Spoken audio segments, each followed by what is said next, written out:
Welcome back to Studio 5. Taking care of everyone else and overlooking yourself can leave you burned out. But our next guest says she can help you avoid feeling exhausted and overwhelmed. Therapist Julie Hanks is the author of The Burnout Cure, a survival guide for overwhelmed women, which just hit store shelves today. Here in the studio, we are all celebrating for you, yeah. Julie. This is a big day. It's huge. I've heard a lot of female authors compare writing a book to giving birth to a baby.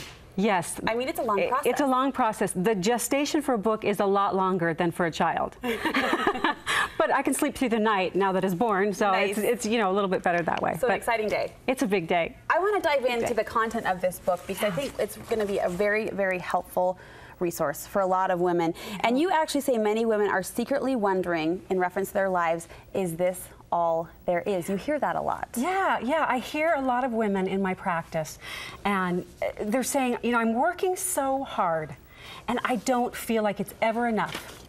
And what about my needs? What about my needs? And so there's kind of this battle between taking other care of people and care of their loved ones and other people and themselves, and so they're exhausted. Yeah, I think exhausted is an easy thing for women to admit to. Do you find that they naturally come to that question by themselves, what about me? Or do you have to help bring that out of them a little bit and help them recognize it's okay to nurture yourself? Yeah, a lot of women haven't even considered their own needs because they're such good-hearted women that they live to take care of other people, which is so important, and yet self-neglect over a long term does not work. Other people end up having to take care of you because you're sick or depressed or, you know, non-functioning over time. So sometimes they haven't even considered, what do I need? What's lacking? What's important to me? When we talk about the word burnout, I have to ask, this is a natural question. You're a therapist, you're a wife, you're a mother, you're a songwriter, a musician, and now we can add author to that list. Why was it so important for you to get this message out there and write this book? Well, this I wrote as much for me as for anyone else because this is something that I struggle with. You know, I can say I wrote the book on burnout. I'm a pro at it, right? So in my life, I have a lot of really strong passions.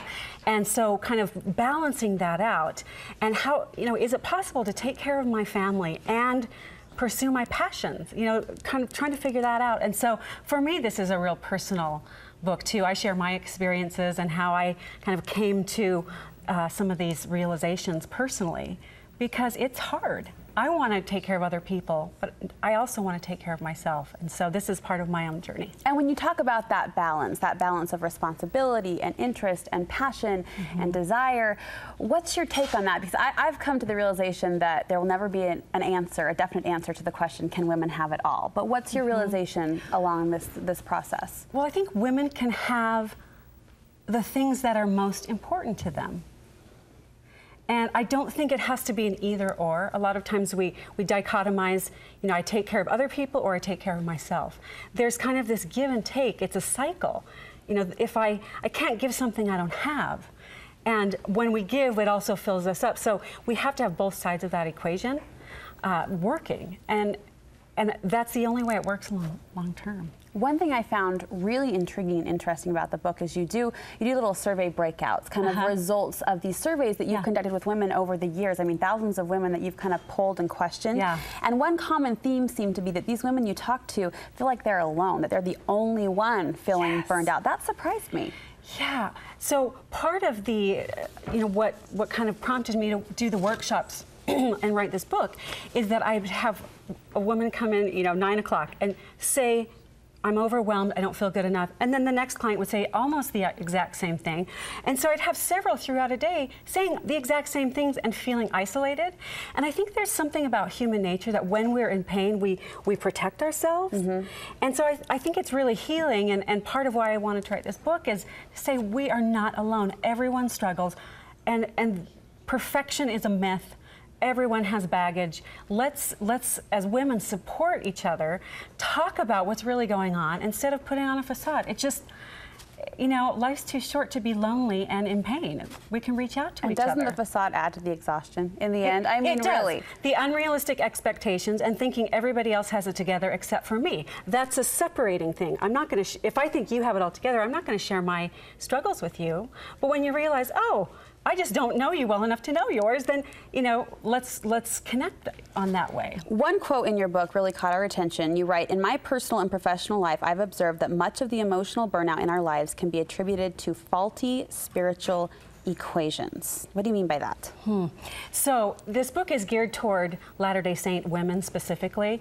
And so what I've noticed is that a lot of my clients, and myself included, as through my development, it's like we kind of misinterpret spiritual beliefs. Like, okay, well, if I do X, then God will bless me with Y. And it's like, that it doesn't work that way. And so if we think, okay, if I you know, bake homemade bread every day, and I am the PTA president, and I tutor homeschool my kids, and then my kids will turn out this way. It just doesn't work that way.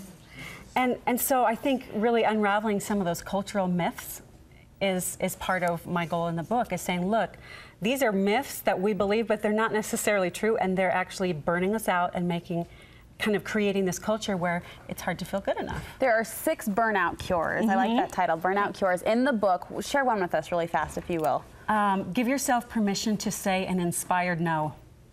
An inspired no. What's an inspired no? An inspired no is being thoughtful about it, so not just, you know, saying no to everything, but giving yourself permission to set boundaries, that's healthy and normal, and you don't have to feel guilty or take on other people's problems, you know, so healthy boundaries, that's one of them. The book has quizzes, it's very interactive. I love that function of it. What, in the end, do you hope this book does for women? I hope it gives women the sense that they're not alone, and that it's okay to take care of themselves and include themselves in their circle of care, that they matter just as much as their family members, and that, you know, they're responsible for their life and their happiness. It's a peek into the pages of a book we know you'll love. JulieHanks.com is where they can go for more information.